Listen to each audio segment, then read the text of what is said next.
आप देख रहे हैं प्रेस कॉन्फ्रेंस दिबांग के साथ। इस प्रेस कॉन्फ्रेंस में मेहमान से पूछा जाएगा हर जरूरी सवाल। नमस्कार, प्रेस कॉन्फ्रेंस में आपका स्वागत है। मैं हूं दिबांग। प्रेस कॉन्फ्रेंस में आज मेरे साथ वरिष्ठ पत्रकारों का एक पैनल और एक खास मेहमान जो कभी कभी भरोसे की पूर्ति नहीं कर पाते। एक खास मेहमान जो समय समय पर अलग अलग आरोपों से घिरते रहे हैं। दरअसल इन्हीं आरोपों और विवादों की वजह से उनकी राजनीतिक साख जोखिम में रही है। उनको खामियाजा उठाना पड़ा है। एक जमाने में बीजेपी के अध्यक्ष रहे, आज प्रधानमंत्री नरेंद्र मोदी के सबसे भरोसेमंद साथियों में एक केंद्रीय मंत्री, अक्सर मुस्कुराते नितिन गडकरी। गडकरी जी, आपका स्वागत है। आपसे सभी जरूरी सवाल पूछे जाएंगे, खास मेहमान भी आपसे सवाल पूछेंगे, लेकिन उससे पहले आपके राजनीतिक जीवन पर यह रिपोर्ट।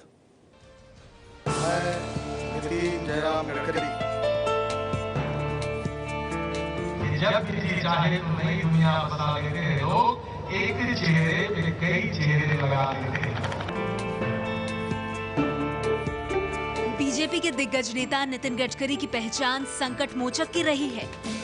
पार्टी में रूठों को मनाना हो या विरोधियों को साधना हो, बीजेपी संगठन से लेकर मोदी सरकार में कोई भी संकट हो, सबसे पहले याद किए जाते हैं नितिन गडकरी। आरएसएस के समर्पित सिपाही नितिन गडकरी इस वक्त मोदी सरकार के सबसे ताकतवर मंत्रियों में से एक हैं। 58 साल के हो चुके नितिन गडकरी का जन्म नागपुर में हुआ। गडकरी ने कॉमर्स और कानून की पढ़ाई की। छात्र जीवन में एबीवीपी के जरिए राजनीति से जुड़े। महाराष्ट्र में 1995 में बीजेपी शिवसेना सरकार में पीडब्ल्यूडी मंत्री बने। गडकरी के कार्यकाल में कई बड़े हाईवे, एक्सप्रेसवे और फ्लाईओवर बने। गडकरी ने पूर्ति ग्रुप का भी गठन किया। चीनी, ऊर्जा, बायोडीजल और एग्रोटेक जैसे कारोबार में उतरे। लेकिन नितिन गडकरी खुद को किसान व्यापारी कहलाना पसंद करते हैं। गडकरी पर भ्रष्टाचार के आरोप भी लगे, लेकिन कुछ साबित नहीं हुआ। फिलहाल वो देश की सड़कें सुधारने और हाईवेज बनाने के काम में लगे हैं। पैकेज के शुरू में हमने एक गाना सुना, एक चेहरे पे कई चेहरे लगा लेते हैं लोग। ये आपका प्रिय गाना है क्या? नहीं, मेरा प्रिय गाना नहीं है। अच्छा। पर राजनीति में जो लोग कई बार अपने स्वार्थ के लिए जब भूमिका बदल देते हैं तो ये उसके लिए है। तो उनके लिए मैंने मौके पे फिल्मों में जैसे गाना आता है, आपने मौके पर वो गाना चुना। पर गडकरी जी, शुरुआत करते हैं। नारे आप लोगों को भारी पड़ रहे हैं। यानी आप देखिए, अच्छे दिन की बात हो, काला धन 100 दिन में ले आएंगे की बात हो, स्वच्छ भारत की बात हो, कुछ नारे तो अब आप कह रहे हैं कि ये तो जुमले थे। क्या ऐसा है? देखिए, अच्छे दिन आए हैं तो आज क्या महंगाई कम नहीं है, इन्फ्लेशन कम नहीं है? आप कह रहे हैं अच्छे दिन आ गए हैं? देखिए, मैं आपको एक बात बताता हूँ। अच्छे दिन ये कोई भी ऐसा कंसेप्ट नहीं है कि जो 100% सबका सेटिस्फेक्शन हो सकता है।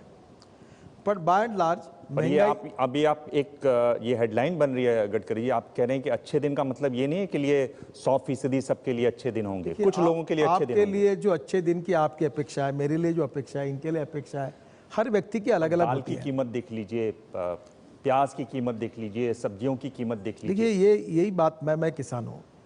प्याज का संबंध कोई इकोनॉमिक पॉलिसी के साथ नहीं है, वो सप्लाई एंड डिमांड के साथ है।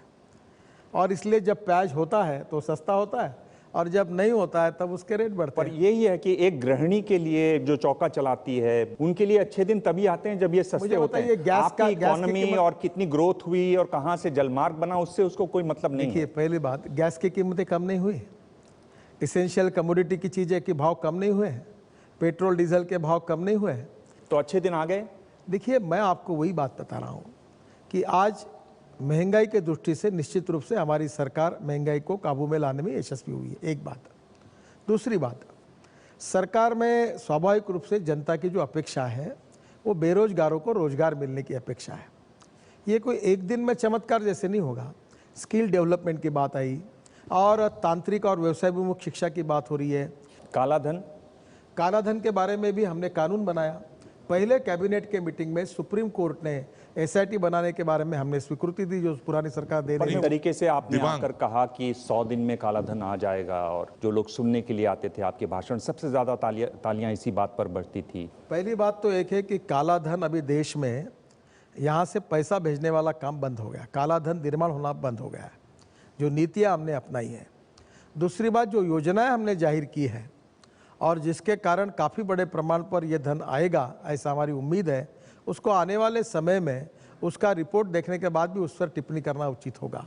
एक बात जरूर है कि ये प्रोसेस कोई जल्दी होने वाली नहीं है, इसको कानूनी प्रक्रिया है, सुप्रीम कोर्ट इसमें इन्वॉल्व है, सुप्रीम कोर्ट भी लगातार मॉनिटरिंग कर रहा है और इंटरनेशनल अनेक देशों के साथ कुछ ट्रीटी है वो भी करनी पड़ेगी। तो ये काम जो है इसको थोड़ा समय लगेगा। जी, भारतीय जनता पार्टी अपने संगठन के लिए जानी और मानी जाती थी, कार्यकर्ता से लेकर अध्यक्ष तक सबकी एक रेलेवेंस थी, अलग थी बाकी पार्टी से। अब कुछ ऐसी धारणा बनी और देखने में भी आ रहा है कि कांग्रेस की तरह एक मोनोलिथिक स्ट्रक्चर बन गया, आप उसके प्रधान रहे हैं और आज के इस स्ट्रक्चर में कहीं लग रहा है आप वरिष्ठ मंत्री तो हैं, जैसे दिबांग ने कहा आप प्रधानमंत्री जी के करीबी भी हैं, लेकिन कहीं संगठन में आप जैसे जो वरिष्ठ नेता थे जिनका एक ट्रैक रिकॉर्ड था, उनकी रेलेवेंस कहीं खो गई है, जितनी होनी चाहिए थी वो नहीं है, वो चाहे महाराष्ट्र का लेवल हो या केंद्र का हो। आपको लगता है कहीं घुटन सी है? देखिए, पहली बात तो यह है कि भारतीय जनता पार्टी की एक विशेषता है। कुछ पार्टी पिता पुत्र की पार्टी है, कुछ माँ बेटों की पार्टी है, कुछ वन मैन आर्मी की पार्टी है, कोई होलसेल किराने की दुकान है। पर हमारी पार्टी कभी अटल बिहारी वाजपेयी जी की पार्टी नहीं बनी, कभी अडवाणी जी की पार्टी नहीं बनी, कभी नितिन गडकरी की पार्टी नहीं बनी और कभी लेकिन मोदी जी की पार्टी तो बनी, कहीं नरेंद्र मोदी जी की पार्टी नहीं बनी। जैसे प्रधानमंत्री के पेट से प्रधानमंत्री पैदा हो रहा है, मुख्यमंत्री के पेट से मुख्यमंत्री पैदा हो रहा है, एमएलए के पेट से एमएलए पैदा हो रहा है, एमपी के पेट से एमपी पैदा हो रहा है। वैसे भारतीय जनता पार्टी में ये गुंजाइश नहीं है कि नितिन गडकरी का लड़का अध्यक्ष बनेगा या मोदी जी का तो कोई है ही नहीं है।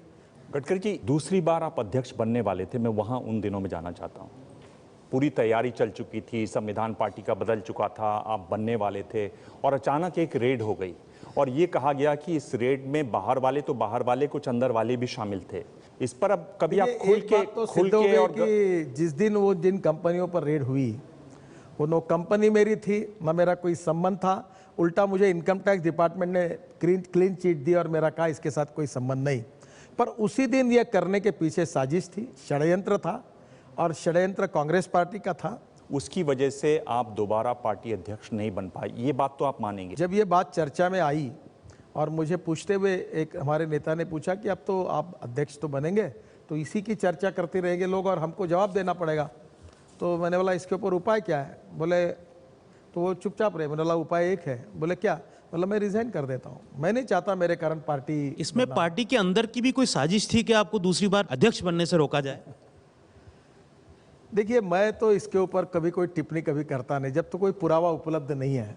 पर मैंने एक बात देखी है, मैं पार्टी में किसी के विरोध में षड्यंत्र नहीं करूंगा, किसी के खिलाफ नहीं बोलूंगा, किसी के लिए ब्रीफिंग नहीं करूंगा और किसी को बदनाम नहीं करूंगा। अगर मेरे बारे में किसी ने अगर किया होगा, एक तो किया है नहीं किया इसका मेरे बारे में कोई प्रूफ नहीं है, तो मैं किया भी होगा तो भी मैं उसके ऊपर कभी नाराज नहीं होऊंगा, क्योंकि अच्छे कार्यकर्ताओं ने जहर भी पचाना चाहिए पार्टी के लिए, विचारों के लिए। ये संस्कार मैंने पढ़े हैं और मुझे लगता है इससे मैं जो कुछ हुआ मेरे नसीब में था हुआ, पर वो मनस्ताप मुझे हुआ उसका दुख और दर्द मुझे हर समय बहुत समय तक रहा। आपको इसका दुख है मन में? दुख इसलिए है कि ईमानदार व्यक्ति के ऊपर जब भ्रष्टाचार के झूठे आरोप लगते हैं तो उसका दर्द उसको होता ही है। मैं आपकी बात को ऐसे पढ़ सकता हूं क्या कि ईमानदार व्यक्ति को झूठे आरोपों की बिल्कुल परवाह नहीं करनी चाहिए, पर परवाह तब होती है जब ये लगता है कि कुछ अपने लोग भी शामिल थे जो झूठे आरोप लगा रहे थे, तब दुख होता है, वरना गुस्सा आता है, वरना ये लगता है कि मैं साफ हूं। मैं तो इस बात को नहीं मानता हूं कि अपने लोगों का कोई उसमें हाथ था, ना इसका कोई प्रूफ है, न इसका कहने के लिए मेरे पास कोई एविडेंस है। आप 2010 से 2012 के बीच में सबसे उभरते हुए सितारे थे बीजेपी के, आज आप वन ऑफ द मिनिस्टर्स हैं मोदी गवर्नमेंट में। दूसरी बात, अभी बातचीत के बीच में आपने कही कि आपसे एक नेता ने पूछा पार्टी के कि क्या सिर्फ इसी की चर्चा होगी कि हमारे अध्यक्ष के ऊपर ये आरोप हैं, तो ये तो कहीं ना कहीं इस बात के ऊपर एक इंगित करता है कि अंदर के कुछ लोगों का एक चाहत थी कि आप ना हो। देखिए, एक बात मैं आपको बता दूं, मेरा किसी के प्रति कोई नाराजी भी नहीं है, किसी के प्रति द्वेष भी नहीं है, और न मैं, एक बात जरूर है कि उस समय कांग्रेस की सरकार ने और उस समय के वित्त मंत्री के इशारे पर मुंबई में जो कंपनियां मेरे संबंध में नहीं थी उनको रेड करने के पहले मीडिया को बताया गया, फिर उनके ऊपर रेड की गई। रेड नहीं बोले सर्च किया, बाद में कुछ निकला नहीं उसमें से, और ये बातें होती रही जिनका मेरे साथ कोई संबंध नहीं था। अब उन्होंने किया है, उसका पाप पुण्य वो देखते रहे। मेरे हाथ में कभी मिलेंगे तो मैं भी छोड़ूंगा नहीं उनको। हाँ, ये भी बात मैं याद रख के, मैं उसमें से नहीं हूँ। बीजेपी के आम कल्चर में और मेरे कल्चर में फ़र्क है। मैं किसी से विरोध भी नहीं करता, दुश्मनी भी नहीं करता, पर एक आधे बार किसी को पटकानी देनी है तो ललकार के पटकानी देने के लिए संकोच भी नहीं करता। मैं बाला साहेब ठाकरे के बड़े नज़दीक था, उनके जीवन से बड़ा प्रभावित हूँ। बड़े अच्छे व्यक्ति थे वो, अच्छे नेता थे। तो मतलब मैं कोई अपने राजनीति में उस बात की मैंने कभी चिंता नहीं की। कोई डायरी जरूर है जिसमें आपने कुछ नाम लिख रखे हैं? सर वो तो जाहिर नहीं करते, पर जब समय आएगा तो हिसाब चुका देंगे।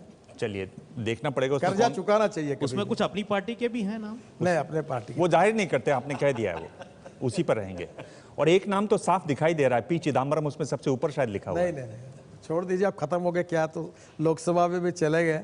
ममता बनर्जी कलकत्ता में नेताजी के फाइल्स को डिक्लासिफाई किया है और उन्होंने केंद्र को चुनौती भी दिया है कि जो केंद्र में जो फाइल्स हैं नेताजी के, उनको भी खोलना चाहिए। तो आपका सरकार उसका क्या जवाब देगा और इसके पीछे क्या कुछ राजनीति भी है?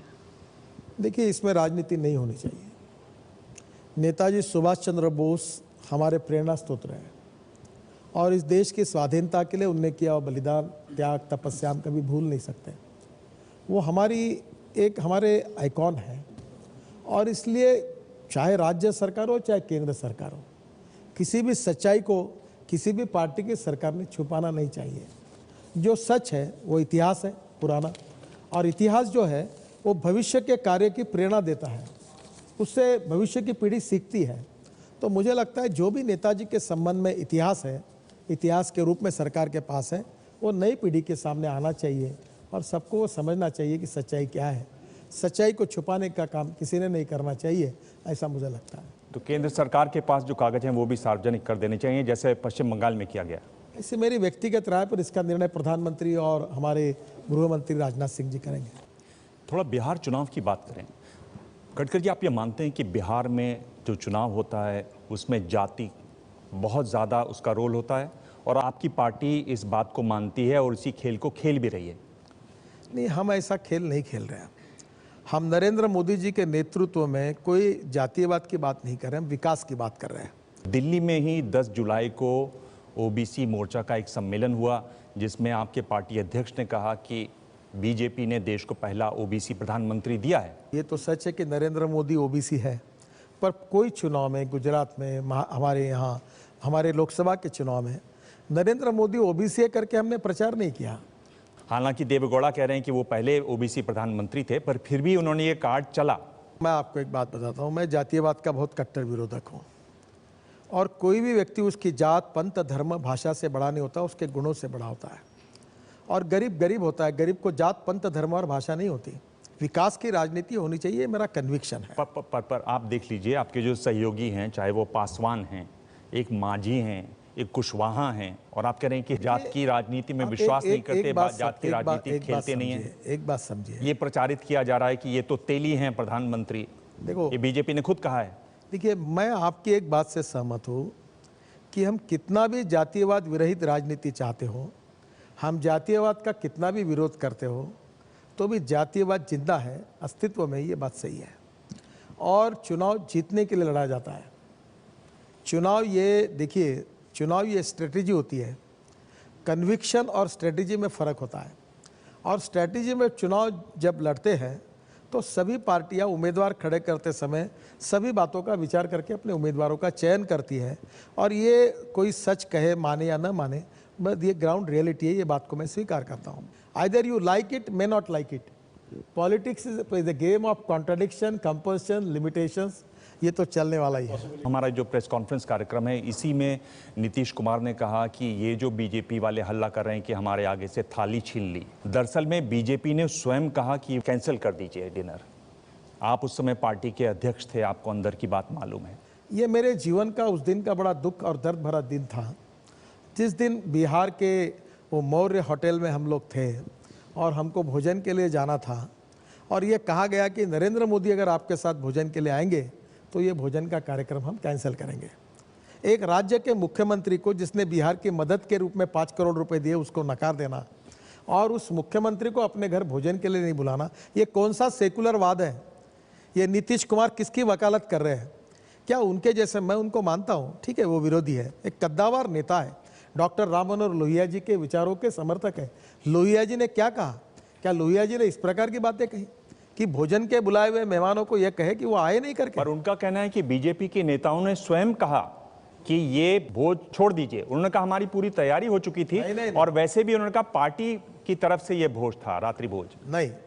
भोज मुख्यमंत्री के निवास स्थान पर था, उन्होंने हम सबको बुलाया था, मैं पार्टी का अध्यक्ष था और समय पर उन्होंने कहा कि एक बात जरूर है कि आप सब लोग हमारे यहाँ भोजन के लिए आए, पर मैं नरेंद्र मोदी जी को इनवाइट करना नहीं चाहता। यानी नरेंद्र मोदी जी आपके साथ नहीं आए। अब मुझे बताइए कि हमारे पार्टी के सब नेता जाए और हमारा एक मुख्यमंत्री, हमारा सहकारी हमारे साथ भोजन के लिए ना है, उसके ऊपर इस प्रकार से बहिष्कार डाले, तो वो भोजन में हमको क्या इंटरेस्ट है? और मुझे लगता है नीतीश जी कुछ भी कहे, पर नीतीश जी ने अपने जीवन में ये जो कुछ काम उस दिन किया था वो हिंदुस्तान के राजनीति का बहुत ही घिनौना काम था और ये करने से वो छोटे हुए हैं। हिंदुस्तान के राजनीति में उनकी कीमत कम हुई, उन्होंने बहुत गलत काम किया है, वो उन्हें नहीं करना चाहिए था। पर आप वो तो नहीं कह रहे कि मुझे लगता है उनका डीएनए गलत है? मैं कोई डीएनए की बात नहीं कर रहा हूँ। पर क्या डीएनए जैसी बात होनी चाहिए या इसको घुमाया गया या ऐसी करनी नहीं चाहिए थी? उस गली में जाना नहीं चाहिए था? आजकल आप लोगों से हमने सीखना चाहिए, एक तो कम बोलना चाहिए, बने तक मीडिया से नहीं मिलना चाहिए, आपके जैसे होशियार लोगों से बच के रहना चाहिए और अगर बोलने का मौका आया तो संभाल कर बोलना चाहिए। और मेरे जैसे सीधे साधे लोग हैं जो एकदम डायरेक्ट बात करते हैं, तो मैं भी सोचते रहता हूँ कि कहीं मेरे शब्द का कोई गलत अर्थ ना निकले।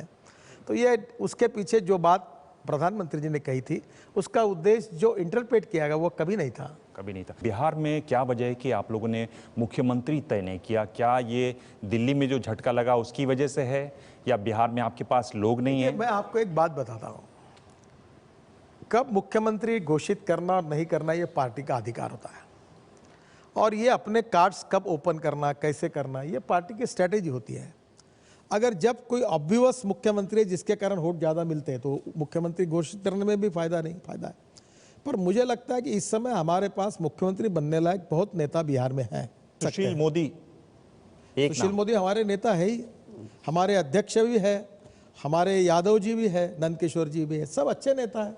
भारतीय जनता पार्टी के वरिष्ठ नेता सुब्रमण्यम स्वामी ने पिछले दिनों कहा कि इनकम टैक्स खत्म कर दिया जाना चाहिए और मुझे याद है कि आप भी इस राय के बड़े पक्ष में थे। पुणे की जो संस्था है अर्थ क्रांति, उसके साथ आपकी कई बैठकें हुई जिसमें आपने भी एक सभा में 2013 में ये कहा कि इनकम टैक्स, सेल टैक्स और इनडायरेक्ट टैक्सेस खत्म कर देना चाहिए। तो क्या आपको लगता है कि उस विचार को लागू करने का समय आ गया है, इनकम टैक्स को खत्म करने का? देखो, एक बात सच है जो अर्थ क्रांति का विचार है कि हमारा 90% इनकम टैक्स केवल 1 लाख लोगों से आता है और 10% लोगों में बाकी लोग कवर होते हैं और उसके लिए इतना बड़ा खर्चा करने के बजाय इनकम टैक्स की लिमिट एकदम बढ़ाना चाहिए और जो 1 लाख लोग हैं उनके ऊपर कॉन्सेंट्रेट अगर किया जाएगा तो ज़्यादा इनकम टैक्स मिलेगा।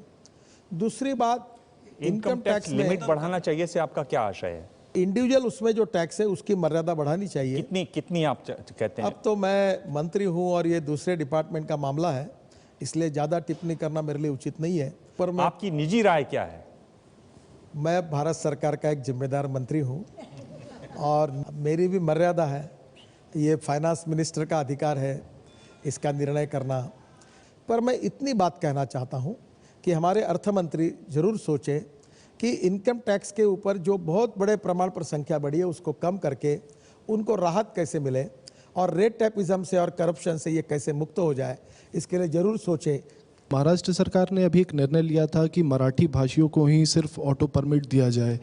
आपको लगता है कि इस तरह के निर्णय से 2 राज्यों के बीच में खाई बढ़ती है और खास करके जब अभी बिहार चुनाव हो रहे हैं तो उससे आपकी पार्टी को खास वहाँ पर नुकसान हो सकता है? देखिए, ये बातें बिल्कुल नहीं होनी चाहिए। गरीब गरीब होता है, गरीब कोई मराठी, हिंदी, बिहारी और यूपी नहीं होता। देखिए, स्थानिक लोगों के लिए 80% रिजर्वेशन रखा जाए तो बात समझी जा सकती है, पर भाषा के आधार पर यह रखना ये निश्चित रूप से उचित नहीं है। पर उचित के साथ साथ ये भी दिखाता है कि आपके रिश्ते कैसे हैं शिवसेना से, कि इतना महत्वपूर्ण चुनाव है, आप आगे पीछे कभी भी कर सकते थे। आप चुनाव के ऐन पहले ऐसी घोषणा करते हैं जिसका वहां लोग इस्तेमाल कर रहे हैं, जनता दल यूनाइटेड के लोग। आपको मराठी समझती है थोड़ी बहुत? जी, नहीं, आप मराठी में एक कहावत है, शायद इनको समझेगी, तुझं माझं जमेना तुझ्या वाचून करमेना, यानी तेरा मेरा जमता भी नहीं और तेरे सिवा करमता भी नहीं। पर ये क्यों मौके मौके पर लंगड़ी मारते हैं ये? राजनीति में अलायंसेस कभी इच्छा से नहीं होती। राजनीति ये दोनों पार्टी के मजबूरियों से होती है और तीसरे को हराने के लिए होती है, ये सच्चाई है। अब जब तक राजनीति का ये कंपल्सन रहता है तो चलते रहता है। तो क्या आपको लग रहा है कि अब जो उद्धव ठाकरे हैं उनमें वो खुलापन नहीं है, उनके दिल जो है उतना बड़ा नहीं है जितना बाला साहब ठाकरे का था? देखो बाला साहब थे, देखो अमिताभ बच्चन है। आखिर अमिताभ बच्चन जी की उम्र भी हो गई तो भी अमिताभ बच्चन है। उनका बेटा भी अच्छा अभिनय करता है, पर अमिताभ देखिए इसकी तुलना कभी नहीं हो सकती ना। उद्धव जी भी कभी चाहेंगे, उद्धव जी भी अच्छे हैं, उनमें भी कर्तृत्व है, नेतृत्व है, ठीक है, दो चार बातों में मतभिन्नता हो सकती है। उद्धव जी है, राज ठाकरे भी अच्छे हैं, मेरा तो सबसे अच्छा संबंध है उद्धव जी से भी है, राज ठाकरे से भी है। चाहे कोई अपोजिशन में रहे, कहीं भी रहे, रिलेशन होती है और उसको रखना चाहिए और मैं रखता हूँ। पर आप रिलेशन कहाँ रखते हैं, आप राजनीति कहाँ करते हैं? आपके साथ एक खासियत देखी गई कि आप बार बार कोर्ट चले जाते हैं, राजनेताओं को हैंडल करने की बात कर रहे हैं, फिर आप डिफेमेशन केस ठोक देते हैं, चाहे वो मनीष तिवारी हो और दिल्ली के मुख्यमंत्री अरविंद केजरीवाल हो, दिग्विजय सिंह हो। जब गलत आरोप होते हैं पर उसको आप राजनीतिक तरीके से हैंडल नहीं करना चाहते, आप कोर्ट क्यों जाते हैं उसमें? अगर मेरे ऊपर गलत आरोप होते हैं और मैं चुप बैठता हूँ तो आप कहेंगे कि इनमें दाल में कुछ काला इसलिए चुप बैठे हैं। आखिर मुझे अपनी बात बताने का मार्ग क्या है? और वो अगर मीडिया भी नहीं छप रही है और गलत बात बार बार आ रही है तो परसेप्शन में गलत जा रहा है तो मुझे उसके खिलाफ लड़ना चाहिए। मेरा आदर्श में फ्लैट नहीं है, मैं आपको पूछता हूँ। और वो मनीष तिवारी ने आरोप किया कि गडकरी का आदर्श में फ्लैट है, तो मैं आखिर उसको करूँ क्या? पर जब मनीष तिवारी ने कहा कि गलत जानकारी पर मैंने कहा है तो मैंने कहा छोड़ दो, मैंने उनको माफ़ कर दिया। ये बाकी दो को भी आप माफ़ करने वाले हैं? बिल्कुल। अगर वो भी कहीं कहेंगे कि हमने गलत जानकारी से बोला, अगर तो छोड़, मेरा कोई उनको तकलीफ देने का उद्देश्य नहीं है। संदेश है ये केजरीवाल को और दिग्विजय सिंह को? केजरीवाल जी मुझसे मिले, मेरी उनसे बहुत अच्छी बातचीत हुई है और मेरा कोई उनके प्रति व्यक्तिगत विरोध नहीं है। आपने पिछले दिनों कही हमारे ही कार्यक्रम में राहुल गांधी के बारे में ये बात। मेरे मेरे लड़के को लड़का हुआ है, वो चलता है तो हम कहते हैं बंडू चल रहा है, फिर वो आगे आता है, फिर वो बंडू बोलता है बाबा, हाँ बाबा बोल रहा है। तो ये राहुल गांधी का ऐसा है कि उनके जो कांग्रेस के नेता है वो बड़ा कौतुक करते हैं, राहुल बाबा आए, राहुल बाबा बोले, राहुल बाबा गए।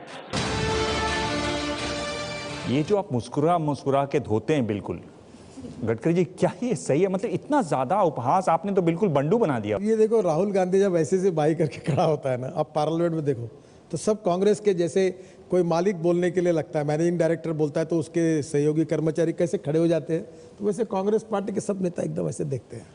तो ये क्या है कि ये कांग्रेस पार्टी में ऐसा है, मालक और मालकिन, इस टाइप का एक स्पिरिट है। और बाकी लोग जो है वो शायद वो कुछ भी बोले, अब ये कह रहे हैं। तो ये क्या है, ये एक प्रकार से उपहास का विषय बना हुआ है। क्योंकि ये क्या है कि ये बात सच है कि इंदिरा जी देश की बहुत बड़ी नेता थी और मैं तो चाहता हूं उनको कि उनका एक ताकत थी। पंडित नेहरू जी की कन्या थी, ये उनका क्वालिफिकेशन नहीं था। बाद में राजीव गांधी आए, उन्होंने भी अपनी मेटल को प्रूव करके दिखाया। फिर सोनिया जी आई, उन्होंने भी एक्सेप्ट करके दिखाई। पर राहुल गांधी के बारे में कांग्रेस के नेता कहते हैं कि ये अब कांग्रेस का नेतृत्व नहीं कर सकते और अगर कांग्रेस का नेतृत्व करते रहेंगे तब तक मोदी जी का और भाजपा का फायदा होता रहेगा, ये कांग्रेस के लोग कहते हैं। अब कैसा है कि कभी कभी वो जब वो बोलते हैं तो एक प्रकार से कुछ छोटी भी बात कही तो तुरंत उसको एक, जैसे छोटा बच्चा घर में बोलता है ना, तो उसका जब एक कौतुक होता है उस प्रकार से उसका होता है। ये बात मैंने मजाक में कही थी। आप उनको एक सुझाव क्या देना चाहेंगे? उन्होंने और मैच्योर्ड लीडर बनना चाहिए और उन्होंने विशेष रूप से एक आइसोलेटेड एंटी डेवलपमेंट, ऐसी एक माइक्रोस्कोपिक माइनॉरिटी उनको घेर के रखी है, उन्होंने उनसे मुक्ति पानी चाहिए। प्रेस कॉन्फ्रेंस में नितिन गडकरी आगे देखेंगे रैपिड फायर और राहुल गांधी पर इस तरह से क्यों बोलते हैं नितिन गडकरी। तो ये राहुल गांधी का ऐसा है कि उनके जो कांग्रेस के नेता है वो बड़ा कौतुक करते हैं, राहुल बाबा आए, राहुल बाबा बोले, राहुल बाबा गए।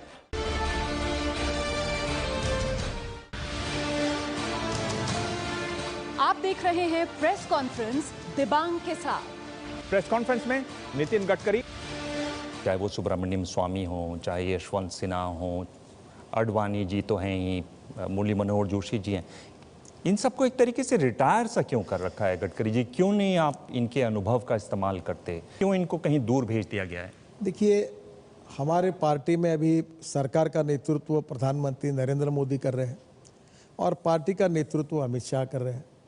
तो पार्टी में किसका सहयोग लेना, कैसे लेना, इसका निर्णय अमित शाह करेंगे। सरकार में किसका सहयोग लेना, नहीं लेना, इसका निर्णय प्रधानमंत्री नरेंद्र मोदी करेंगे। मेरा काम इतना ही कि मैं उनको सुझाव देने का काम कर सकता हूँ। पर अडवाणी जी के बारे में आपकी कोई राय है? भविष्य में उनकी कोई भूमिका आप देखते हैं या मार्गदर्शक मंडल में ही रहेंगे वो? देखो, अडवाणी जी इस देश के कद्दावर राजनेता है। उनके समर्पित जीवन ने भारतीय जनता पार्टी को निर्माण करने में उनका बहुत बड़ा योगदान रहा है और उनका मार्गदर्शन यही हमारी सबसे बड़ी ताकत रही है। हम सब उनका मार्गदर्शन लेते हैं, सिर झुकाकर उनसे आशीर्वाद लेते हैं। पर आप लोग आशीर्वाद ही लेंगे कि उनके लिए भी कुछ भूमिका बड़ी कोई तय होगी पार्टी की तरफ से? देखिए, एक बात है कि टीवी पर एंकर जो होता है वो 70 साल का क्यों नहीं होता? टीवी पर भी हो जाते हैं 70 साल नहीं के। होता है। बड़े बड़े जो एंकर थे जैसे टॉम ब्रोको हैं, पीटर जेनिंग्स हैं, ये सब रिटायर हो चुके हैं। मैंने तो हिंदुस्तान के मीडिया में कभी देखा 70 साल का कोई हुआ नहीं है।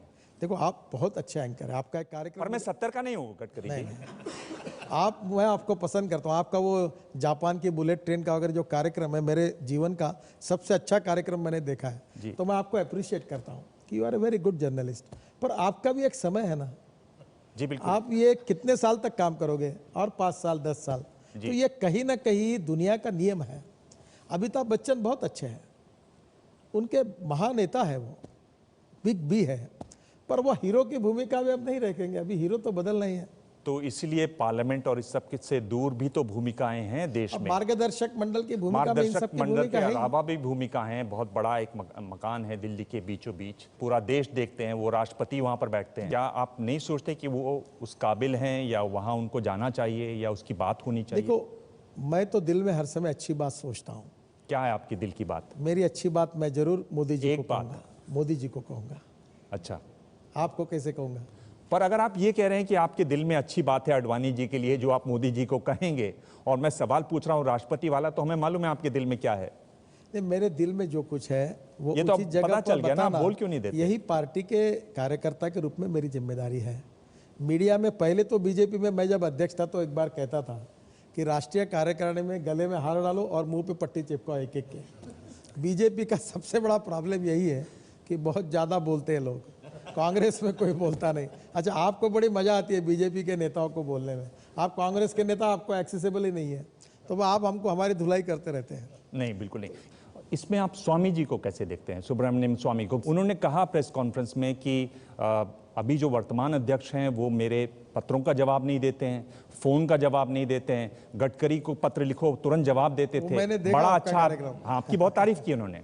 एक सच्चाई है कि जब हम विपक्ष में काम कर रहे थे तब सुब्रमण्यम स्वामी ने वन मैन आर्मी के रूप में उस समय की सरकार के खिलाफ, भ्रष्टाचार के खिलाफ एक संघर्ष किया है और कोर्ट में लड़े हैं, बाहर लड़े हैं।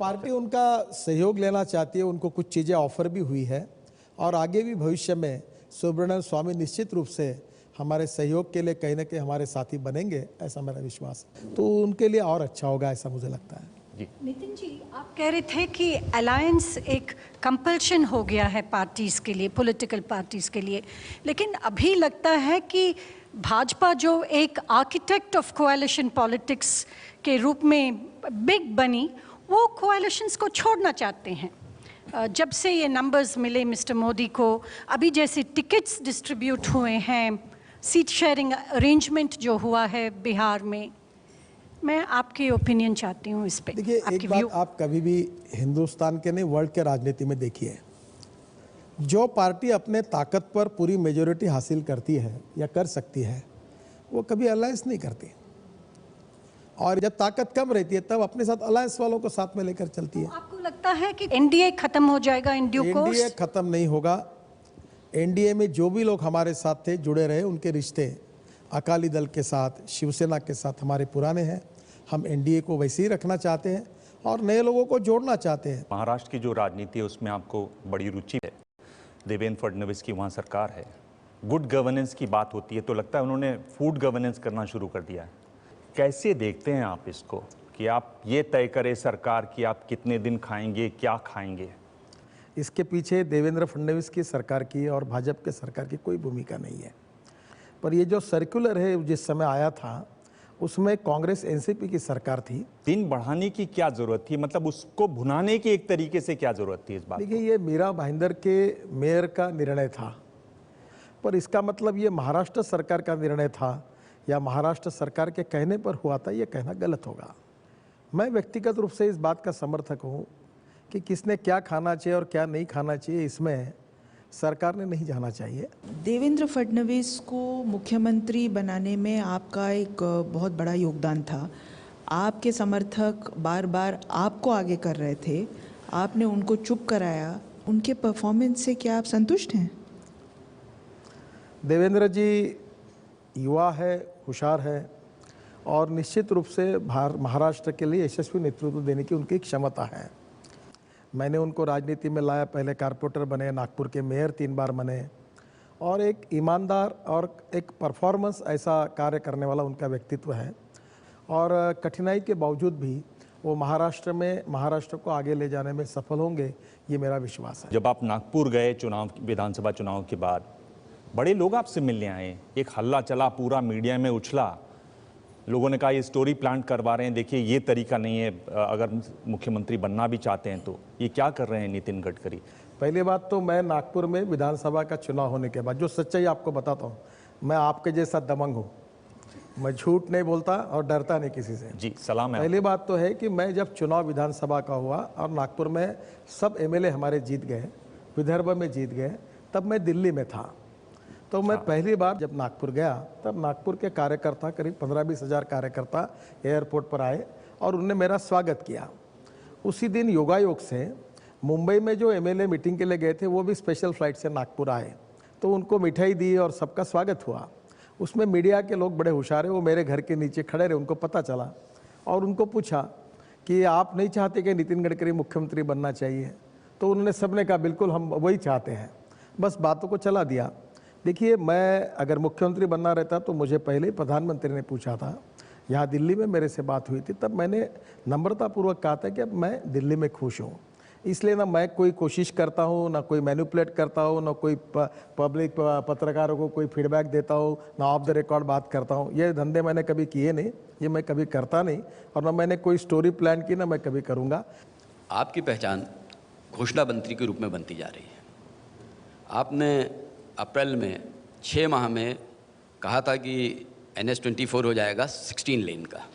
आप लोग घोषणा कर देते हैं लेकिन धरातल पे कुछ नज़र नहीं आता। जोशी जी, आप क्या, दुनिया का कोई भी पत्रकार मुझे उल्टा सवाल कभी नहीं पूछ सकता। मैं बहुत पक्का हूँ, जो कहता हूँ वो डंके के चोट पर करता हूँ। ये जो रोड है दिल्ली मेरठ की आप बात करें, इसके लिए मैंने कभी नहीं कहा था कि ये पूरा होगा, तो आप रिकॉर्ड निकाल के देख लीजिए। जिस कार्यक्रम में आपने कहा था, देखो मैं एक बात बता, खबर भी प्रकाशित है अमर उजाला में, आप वहीं आए थे। आप उसको लाइए। मैंने ये कहा था कि ये रोड हम लोग 14 लेन का रोड बनाने वाले हैं, तब मैंने 16 लेन कहा था, बाद में 1 लेन का प्रॉब्लम आया, 14 लेन का रोड बना रहे हैं और इसका काम जल्दी शुरू करने वाले हैं। आप फिर से एक बार चेक कर लीजिए। जितने भी मंत्रालय हैं उसमें शायद सबसे ज़्यादा काम आपके मंत्रालय में हुआ है, लेकिन लोगों का कहना है कि देखने को कुछ नहीं मिलता है। मंत्री जी कहते हैं कि रास्ते बन रहे हैं, टेंडर निकल चुका है, फाइनेंस अरेंज्ड हो गया है, स्टॉल्ड इतने सारे प्रोजेक्ट्स थे उनको फिर से शुरू किया गया है। तो ये रियलिटी और परसेप्शन की जो फासला है, गैप है, ये फिल क्यों नहीं की जा रही है? कंचन जी, आप पूछ रहे, इसमें निश्चित तथ्यांश है। मैं आपको उदाहरण के लिए बोलूँ, दिल्ली जयपुर हमारा जब शासन आया तो ये रास्ता बंद पड़ा था। अब इस रास्ते पर करीब 55 पुलिया ब्रिजेस हमने बनाए। कल ही मैंने इसका रिव्यू लिया, करीब 75% काम पूरा हुआ है। मैंने जब मंत्री पद का चार्ज लिया था तब 280 प्रोजेक्ट ये पूरी तरह से स्टकअप हुए थे। 41 प्रोजेक्ट को हमने टर्मिनेट कर दिया, 80 प्रोजेक्ट के प्रॉब्लम सॉल्व करके उसका काम फिर से शुरू हुआ और आज लगभग स्थिति ऐसी है कि करीब 18 से 20 प्रोजेक्ट ऐसे हैं जिस पर अभी भी हम लोग समाधान नहीं ढूंढ सके। ये दिल्ली जयपुर वाली बात पर रहे हैं, अगर आप उस पर एक कुछ तारीख तय कर दें। देखिए, दिल्ली जयपुर में अड़चन ऐसा है कि इस प्रोजेक्ट को अभी 600 करोड़ रुपए पूरा करने के लिए लगते हैं। बैंक ने पिछले साल में, इस साल में केवल 24 करोड़ रुपए उनको दिए हैं। इसमें IDBI बैंक मुख्य और 13 बैंक कंसोर्टियम में है। और मैं आपको विश्वास देना चाहता हूं, और मेरी बात को आप भी रिकॉर्ड करके रखिए, रिकॉर्ड हो रही है। दिसंबर के पहले दिल्ली जयपुर रोड पूरा होगा, 100% पूरा होगा। चलिए, आपने एक बात कही है, वो सुन लेते हैं।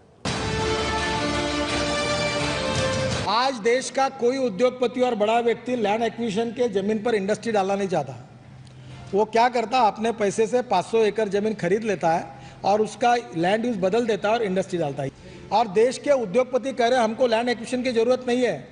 लैंड एक्विजिशन की जरूरत है रेलवे के लिए, इरिगेशन के लिए, सरकारी स्कूल के लिए, कॉलेज के लिए, इरिगेशन डैम के लिए। और 80% लैंड, 80% लैंड एक्वायर्ड होती है केवल इरिगेशन प्रोजेक्ट के लिए। उसमें मुझे कोई बता दे कि हमने प्राइवेट हॉस्पिटल के लिए कहा है बात, कोई हमको बताया कि हमने प्राइवेट इंडस्ट्री के लिए, होटल के लिए कोई बात कही है। जमीन अधिग्रहण बिल के बारे में जब आपने बात की तो आपने कहा कि ये किसान हित में है, देश हित में है, और फिर एक तरीके से सरकार ने घुटने टेके उसमें। आप एक तरीके से बिल का चेहरा थे। देखिए, पहली बात तो ऐसी है कि जो वस्तुस्थिति नहीं थी वो बातें बताई गई। हम अंबानी और अडानी को ज़मीन देने वाले हैं, हम उद्योगपति को देने वाले हैं, हम किसानों की ज़मीन छीनने वाले हैं। ये बातों का प्रचार काफ़ी लोगों ने किया, और जब ये प्रचार हुआ तब हमने उसका जवाब देने की पूरी कोशिश भी की। सबसे पहले बार मैं आपको ये बात बता देना चाहता हूँ कि हमने घुटने नहीं टेके। ये जो लैंड एक्विजिशन है, ये हमारे देश में 3 लिस्ट है, एक सेंट्रल लिस्ट है, स्टेट लिस्ट है और कॉन्करेंट लिस्ट है। जैसे एक्ट हम बनाते हैं, रूल्स बनाने का अधिकार राज्य सरकार का होता है।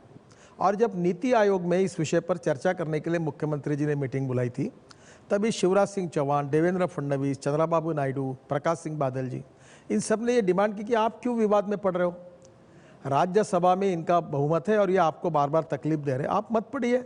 हम अपना रूल्स बनाकर जो जो राज्यों का विकास कर रहा है वो अपने तरफ से बना सकते हैं, और इसका मतलब हम किसी के सामने झुके, ऐसी कोई बात उसमें नहीं है। जी। क्या बेहतर नहीं रहता कि बिल को संसद में लाने के पहले यदि आप नेताओं से बातचीत कर लेते और फिर लाते, क्योंकि सच है कि आपके पास बहुमत है और जो आपका अपना एजेंडा है आप उसको बढ़ाएंगे, मगर साथ साथ ये डेमोक्रेसी भी है और आपको विपक्ष के साथ बात भी करनी चाहिए। आपकी बात बिल्कुल सही है, और इसके ऊपर इस लैंड एक्विजिशन बिल पर बार बार बातचीत हुई, चर्चाएं हुई, सुझाव मांगे गए।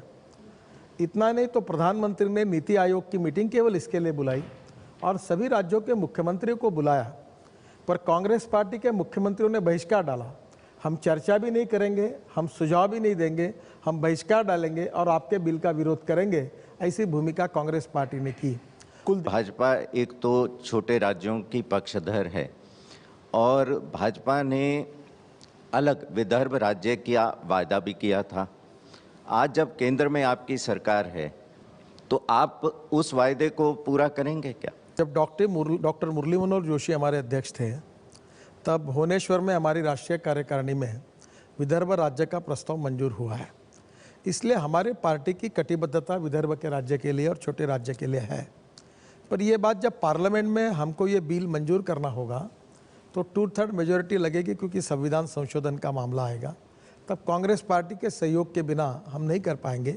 और इसलिए जब भी ऐसा अवसर मिलेगा, जब यह अनुकूलता आएगी, तो हमारी पार्टी आगे आएगी और निश्चित रूप में विदर्भ का राज्य निर्माण करने के लिए जो आगे आने की बात है, उसमें हमारी पार्टी आगे आकर निर्णय करेगी।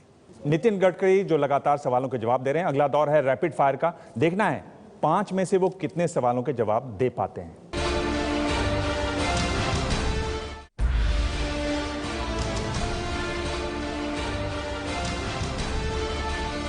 प्रेस कॉन्फ्रेंस में अब रैपिड फायर, हमारे साथ खास मेहमान नितिन गडकरी। देखते हैं वो 5 में से कितने सवालों के जवाब दे पाते हैं। 5 सवाल हैं नितिन जी, हर सवाल के साथ 2 ऑप्शन हैं। उन 2 ऑप्शन में आपको एक ऑप्शन चुनना है, पर आप साफ कह सकते हैं कि मुझे इसका जवाब नहीं देना, और 5 में से 3 जवाब देते हैं तो ये गिफ्ट है आपके लिए। शुरू करें। आपकी नज़र में अच्छे प्रधानमंत्री कौन रहे, अटल बिहारी वाजपेयी या नरेंद्र मोदी? दोनों भी मुझे अच्छे प्रधानमंत्री लगते हैं, और अटल जी से प्रेरणा लेकर ही नरेंद्र मोदी आज काम कर रहे हैं, और विश्व में उन्होंने भारत की प्रतिष्ठा, आन बान और सम्मान अटल जी से प्रेरणा लेकर बढ़ाया है। तो आप अटल जी को मानते हैं अच्छे प्रधानमंत्री? जी, चलिए आपने ये जवाब दिया। जो हमारा दूसरा सवाल होता है वो एक तरीके से बाउंसर सवाल होता है, उसमें बड़ा रिसर्च करते हैं। जैसे हमने पाया कि आपको समोसे बहुत पसंद हैं। मेरा सवाल यह है कि आप ज़्यादा सही किसको मानते हैं? एक शादी हुई जिसमें 43 चार्टर्ड प्लेन थे, चॉपर थे, 1400 पुलिस वाले थे आपकी बेटी की। दूसरी शादी हुई बहुत सादगी से, बहुत लो की शादी हुई पहले के मुकाबले। दोनों में से ज़्यादा सही आप किसको मानते हैं? देखिए, चार्टर प्लेन के पैसे तो कोई मैंने दिए नहीं थे, ना किसी को मैंने बुलाया था, ना पुलिस वाले को बुलाया था, ना किसी को बुलाया था।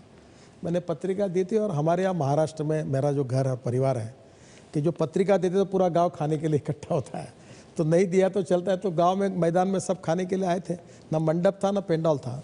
तो मैंने कोई गलत नहीं किया। शादी हुई, सब लोग खाना खाने के लिए आए थे, बड़े बड़े लोग आए थे, इसके लिए न्यूज़ बनी। पर आप आरएसएस से जुड़े हुए हैं, सादगी की बात वहाँ बहुत आती है। जिस तरह का दिखावा था, इसमें वो गडकरी नहीं थे जो स्कूटर चलाते हुए चले जाते हैं नागपुर में। इसमें वो गडकरी थे जहाँ विजय मल्ल्या थे, जहाँ हिंदुजा थे, इतने बड़े बड़े लोग वहाँ पर थे, सब मौजूद। लालू प्रसाद यादव भी थे जी, वहाँ, तो चौटाला भी थे जी, वही मैं कह रहा हूँ। स्वामी रामदेव जी भी थे। देखिए, आप एक बात समझिए, राजनीति को परिवार से नहीं जोड़ना चाहिए, परिवार को राजनीति से जोड़ना नहीं चाहिए। मेरे शादी ये मेरे घर का कार्यक्रम था और मैं एक दिल को, मेरे घर में 24 लोगों का डाइनिंग टेबल है और सुबह नाश्ता करते समय 50 लोग करते हैं, खाना खाते समय 40 लोग खाते हैं। मेरे घर की ये परंपरा है कि मैं एक समय जो, वैसे हमारा एक इजारदार घर था, अब उतनी ताकत नहीं रही, पर घर में सब आते खाते पीते, हमारा एक अलग टाइप का स्वभाव है। हमारा स्वभाव ऐसे ही रहेगा, हम ऐसे ही चलेंगे। शादी हुई तो कोई उसमें 10 स्वीट नहीं थे, एक ही स्वीट था, सादा खाना था, चावल और रोटी थी। मुझे लगता है ये मेरा परिवार का अपना निजी मामला है। इस सवाल को छोड़ देता हूँ। हाँ, चलिए, तीसरा सवाल, आपके दिल के करीब कौन है, उद्धव ठाकरे या राज ठाकरे? राज ठाकरे। सीधा जवाब देते हैं आप, बिना रुके हुए। जो सच है वो सच है, पर उद्धव ठाकरे को भी मैं चाहता हूँ। जी, पर राज से मेरा ज्यादा दोस्ताना है। जी। 2 पार्टी अध्यक्ष रहे आपके अगल बगल, राजनाथ सिंह और अमित शाह। आप ज्यादा प्रभावकारी पार्टी अध्यक्ष इन दोनों में से किसको मानते हैं? दोनों भी अच्छे अध्यक्ष रहे, दोनों की अपनी विशेषता रही है और दोनों ने अपने अपने हिसाब से पार्टी के लिए अच्छा कार्य किया है। ज्यादा अच्छे इन दोनों में से कौन से रहे, ज्यादा प्रभावशाली कौन? नहीं, मैं दोनों को अच्छे कहूँगा। चलिए, तो ये सवाल भी आप जवाब नहीं दे रहे हैं। 4 में से 2 सवालों के जवाब आपने दे दिए। आपके राजनीतिक जीवन में आपको ज्यादा अफसोस किस बात का है, कि आप दोबारा पार्टी के अध्यक्ष नहीं बन पाए या आप हाल में महाराष्ट्र के मुख्यमंत्री नहीं बन पाए? नहीं, मुझे दोनों बातों का कोई दुख और दर्द नहीं है। महाराष्ट्र का मुख्यमंत्री मैं कभी बनना ही नहीं चाहता था और पार्टी के अध्यक्ष के बारे में जब षड्यंत्र हुआ तो मुझे अध्यक्ष न बनने का कोई दुख नहीं है, न कभी था न कभी रहेगा। पर मेरे ऊपर झूठे आरोप लगे और एक षड्यंत्र करके मुझे उस दिन, बराबर एक दिन पहले जो कुछ हुआ, उसका दुख और दर्द मेरे मन पर, क्योंकि जो ईमानदारी पर आँच आती है उसका दुख और दर्द मुझे रहा। बाकी दोनों बातों के बारे में तो साफ है, न मुख्यमंत्री तो मैं कभी बनना ही नहीं चाहता था और जहाँ तक अध्यक्ष की बात है, वो भी एक बार मुझे अध्यक्ष मिला। और मैं एक बात आपको दिल से बताना चाहता हूँ कि मुझे जो कुछ मिला वो मेरी हैसियत और औकात से बहुत ज़्यादा मिला। मैं पूरी तरह से संतुष्ट हूँ और मेरी किसी के प्रति कोई तकरार नहीं है। अफसोस आपको इस बात का है कि आप पार्टी के दोबारा अध्यक्ष न बन पाए? बिल्कुल नहीं, मुझे इस बात का कोई अफसोस नहीं है। अफसोस झूठे आरोप लगे, इस बात का दुख है, इतना ही मैंने कहा। आपको कभी दोबारा मौका मिला तो क्या आप पार्टी के अध्यक्ष बनना चाहेंगे? बिल्कुल नहीं बनना चाहता। एक बात वो दिल से उतर गई, अब फिर से मैं अध्यक्ष बनना कभी नहीं चाहता। पर लोग जवाब ये देते हैं कि अगर पार्टी मुझे ऐसी जिम्मेदारी देगी तो मैं पार्टी के लिए सब कुछ करूंगा। आप बिल्कुल नहीं क्यों बोल रहे हैं? आपने मुझे कहा कि जो मन में वो बात कहना चाहिए, जो सही हो वो मैंने कह दिया। नितिन गडकरी, आपने 5 में से वैसे तो केवल 2 ही सवालों के जवाब दिए हैं, पर फिर भी आपने जिस साफगोई से जवाब दिए, बहुत बहुत धन्यवाद। Thank you.